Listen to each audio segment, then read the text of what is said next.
Swastiastu, Om Mastu, Namo Sidem.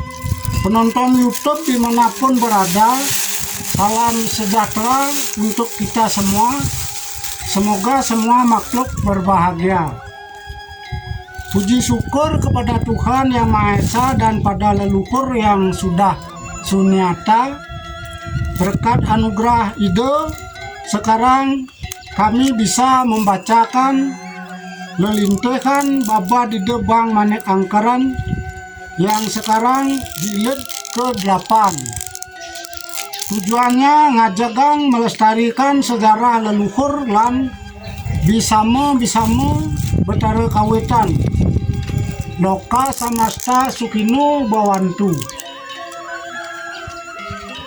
Diceritakan Ki Arya Kenceng memiliki seorang putra laki-laki bernama Ki Gusti Ngurah Pamecutan. Dipertunangkan dengan putri De Kiai Ngurah Agung Pinateh Resi yang menjadi penguasa di Istana Puri Kertelangu. Putrinya bernama Gusti Ayu Nilawati. Paras rupanya sangat cantik tanpa tanding, bagaikan Dewi Ratih yang menjelma ke dunia. Diceritakan kemudian sang putri sudah masuk ke Puri Pamecutan, namun belum diupacarai menurut tata cara upacara perkawinan dengan Ki Gusti Ngurah Pamecutan. Pada saat malam tiba, dilihatlah oleh sang putri I Dewa Manggis yang menyebabkan jatuh hatinya Gusti Ayu Nilawati serta pada akhirnya dapat beradu asmara. Karena demikian halnya bukan alang kepalang marahnya Ki Arya Kenceng berkehendak akan merebut I Dewa Manggis. Hal itu kemudian diketahui oleh Sang Lurah Pinateh Resi.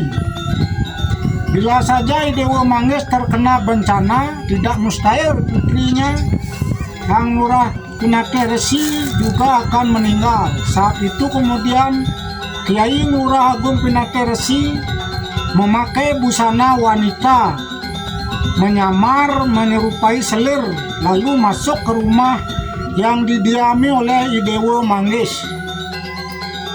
Kemudian I Dewa Manggis digulung dengan tikar, kemudian dibawa ke luar puri. Karena berupa seorang wanita, maka tak seorang pun hirau, sehingga I Dewa Manggis bisa dibawa ke purinya Ide Kiai Ngurah Agung Pinateh Resi. Bersama putri beliau baru sehari disembunyikan di Puri Kertelangu. Diketahui oleh Kiai Kenceng, dikatakan bahwa Ki Arya Agung Pinateh Resi menyembunyikan putrinya bersama I Dewa Manggis. Kemudian mendatangi Puri Kertelangu, segera tahu Kiai Ngurah Agung Pinateh Resi. Itu sebabnya segera I Dewa Manggis Kuning dan putrinya dilarikan ke purinya I Gusti Putu Pahang. Sampai di sana masih juga diketahui oleh Ki Arya Kenceng, maka dikepung dengan bala pasukan yang jumlahnya cukup banyak. Kembali Dewa Manggis Kuning digulung dengan tikar, ditaruh di depan rumah, ditindih dengan selimut. Kemudian datang pasukan dari Pamecutan mencari ke sana kemari sampai ke dalam rumah, namun tidak juga ditemukan I Dewa Manggis. Karena itu kembalilah pasukan itu ke Puri Pamecutan. I Dewa Manggis mengambil istri Gusti Ayu Nilawati dan I Gusti Ayu Pang. Setelah malam, I Gusti Putu Pang bertimbang rasa dengan I Dewa Manggis Kuning. Om I Dewa Manggis, anakku I Dewa, merasa sulit Bapak menyembunyikan I Dewa di sini. Sekarang lebih baik I Dewa berpindah tempat dari sini, sebab Bapak malu dengan Ki Arya Kenceng. Dan lagi Bapak sangat mengasihi anak anda I Dewa, agar I Dewa bisa meneruskan hidup panjang umur. Ini ada anak Bapak seorang agar mendampingi anak anda dipakai istri. putri bapak ini bernama I Gusti Ayu Pahang. Demikian atur I Gusti Putu Pahang disaksikan oleh ayandahnya Ki Arya Wijo Pinatih. Kemudian dijawab oleh Dewa Manggis dengan rasa penuh prihatin. Aum ayanda Ki Arya Pinatih, sangat besar rasa kasih Anda kepada saya. Tidak akan bisa saya membayar perihal kasih sayang ayanda kepada diri saya. Menjawab Ki Arya Wijo Pinatih, "Doh Mas Duitaku Idewo, janganlah Ananda berkata demikian. Ini cucu Bapak I Gusti Ayu Pahang akan mendampingi Idewo bersama kemenakan Bapak I Gusti Ayu Nilawati. Di mana saja Idewo bertempat tinggal kelak, kalau ada kasih ide yang pramakawi, ada keturunan dari anak-anak Bapak, maka mudah-mudahanlah ada anugerah ide Sang Hyang Widi Wasa. Kelak mungkin Anda memiliki banyak rakyat. Saat itu Dewa Manggis agar ingat pernah memperoleh kasih sayang dan dari bapakmu ini. Jikalau nanti bapakmu ini tidak lagi hidup di dunia, juga Dewa Manggis sudah tidak ada di kelak kemudian hari, agar keturunan I Dewa Manggis senantiasa ingat dengan perjalanan Bapak, mengupayakan keselamatanmu seperti sekarang ini, serta dapat memberikan nasihat kepada para putra terus sampai ke cucu, ke wareng, kelab, agar tidak putus bertali kasih." Demikian perbincangan mereka semua, seraya sepakat untuk tidak akan lupa bersanak saudara I Dewa Manggis Kuning dengan kasih sayang dari Ki Arya Pinatih. Kemudian masalah kehendak I Dewa Manggis Kuning seperti perjanjiannya dengan Ki Arya Pinatih, dan usailah perbincangan itu. Kemudian I Dewa Manggis Kuning menyunting dua istri, seorang putri Ang Lurah Agung Pinatih Resi yang bernama I Gusti Ayu Nilawati, serta putri Gusti Putu Pahang atau cucu Ang Lurah Pinatih Wijo yang bernama I Gusti Ayu Pahang. Yang mendampingi I Dewa Manggis pergi dari Badung adalah adik dan para putra Ang Lurah Pinatih Resi, serta putra Gusti Ngurah Wijo Pinatih seperti Gusti Ngurah Gede Tembuku, I Gusti Ngurah Jumpai Gusti Putu Pahang, I Gusti Nyoman Bono, I Gusti Nengah Pinatih. Karena perjalanan itu jauh memotong jurang serta tidak menentu arah tujuannya, maka tentu saja mereka menjadi lapar dan kekurangan air di perjalanan. Merasa lesu kedua putri itu serta menangis sedih karena merasa masgul dengan nasib Dewa Manggis Kuning. Tidak diceritakan di perjalanan.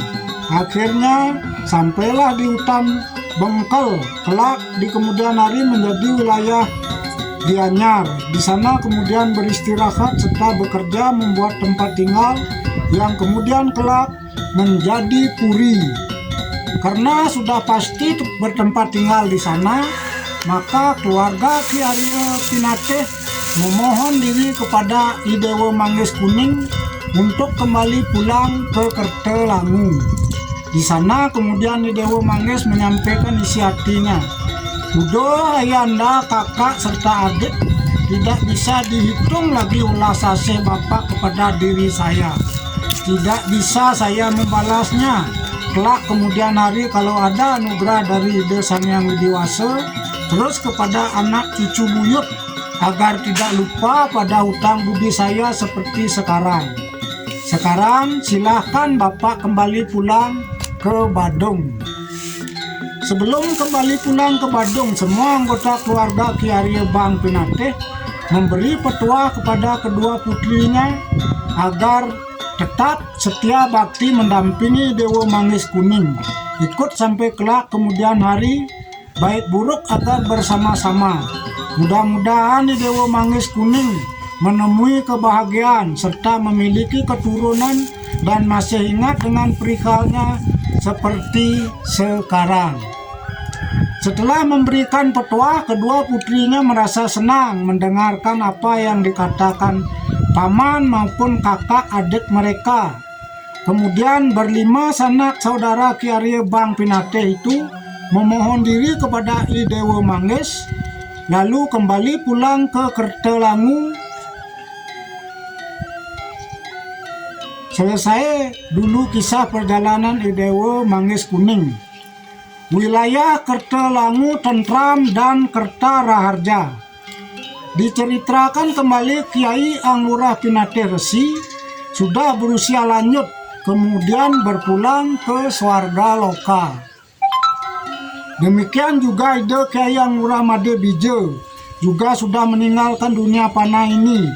Kiai Anglurah Pinate Resi kemudian digantikan oleh putranya memegang kekuasaan yang bernama sama dengan ayahandanya, yakni I Gusti Anglurah Agung Gede Pinate Resi, disertai oleh adiknya Gusti Ngurah Made Sakti Pinate, didampingi oleh paman beliau dan para putra Kiai Anglurah Made Bijo seperti I Gusti Gede Tembuku, I Gusti Gede Pahang, I Gusti Nyoman Jumpai, I Gusti Nyoman Bijo Pinate, I Gusti Nyoman Bono, I Gusti Benculuk, serta I Gusti Ketut Blongkoram.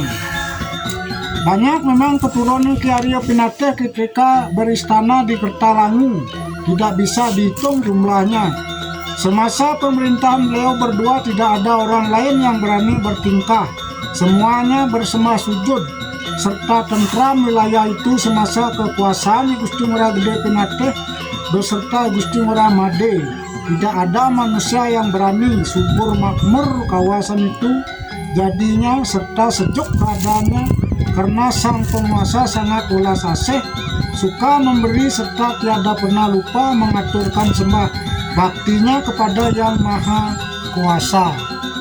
Itu sebabnya wilayah beliau menjadi tentram dan Kerta Raharja. Lama beliau berkuasa di kawasan Pinate Badung menjadi tertib kerajaan Kertalangu yang bernama kawasan Pinate, sebab Pinate lah yang memegang kekuasaan di sana. Patut diketahui ide Gusti Anglurah Gede Pinate mempunyai putra banyak, yakni I Gusti Ngurah Gede Pinate, sama dengan nama ayahnya, I Gusti Ngurah Tembau, I Gusti Ngurah Kepandian. Yang wanita Gusti Ayu Tembau, I Gusti Bedulu, I Gusti Ngendung, Gusti Batang, I Gusti Abian Angke, I Gusti Marangi, Gusti Celuk, Gusti Ara Api, Gusti Ngurah Nombang, I Gusti Ayu Pinate, I Gusti Belang Singe. Adik beliau I Gusti Ngurah Made Sakti mempunyai putra I Gusti Putu Pinate, I Gusti Ngurah Made Pinate, I Gusti Ngurah Anom, I Gusti Ngurah Mantre, I Gusti Ngurah Pujo. Saudara sepupunya Gusti Putu Pang mempunyai putra Gusti Putu Pang sama dengan nama sang ayah, I Gusti Made Pang, I Gusti Ayu Pang yang diambil oleh Dewa Manggis Kuning serta I Gusti Nyoman Pang. Demikian keadaannya dahulu. Duko Sakti Pang pamit moksa. Dikisahkan sesudah lama Kiai Anglurah Agung Gede Pinate memegang kekuasaan di wilayah Pinate, datanglah masa tidak mengenakan. Ada anggota masyarakat beliau yang dipakai sebagai mertua bernama Iduko Pahang atau Iduko Sakti. Iduko Sakti memang seorang yang memiliki pengetahuan yang tinggi, ahli dalam ilmu sastra yang mahutama, paham tentang catur kemoksaan atau dalam moksa yang 4, serta falsafah menuju kematian atau tatu pati. Suatu saat Iduko menghadap kepada Gusti Anglurah Pinate, "Aom Ki Arya Agung Pinate, hamba sekarang memohon diri kepada tuanku akan pulang ke swarga loka atau moksa." Karena demikian, kata Iduko menjadi marah Kiai Anglurah Agung Pinate serta berkata, "Udoh kaki Duko, seberapa besar karya yang Ki Dukuh sudah buat sehingga bisa mengatakan akan moksa. Saya saja yang begini menjadi penguasa, banyak memiliki rakyat, kokoh membangun kebaikan, tidak bisa melakukan moksa. Sekarang kalau benar seperti yang dikatakan Dukuh, yakni akan pulang ke dunia sana dengan moksa, saya akan berhenti menjadi penguasa di negara Badung. Baru saja demikian kata Kiai Anglurah Agung Pinateh, segera Ki Dukuh berkata, "Aum Kiai Anglurah Agung Pinateh, sebagai ratu ning jagat ketelangu, janganlah ratu berkata demikian kepada hamba. Memang benar hamba bisa moksa. Ini sim-sim atau cincin hamba bawa agar tuanku tidak ke Bajrawisa. Aku masa kurang apa? Sekarang kapan Sire Dukuh akan melakukan moksa?" Menjawab Sire Dukuh, "Ini pada hari besok hamba akan pulang moksa, pada saat sang surya tepat di atas kepala." Demikian atur Sire Dukuh.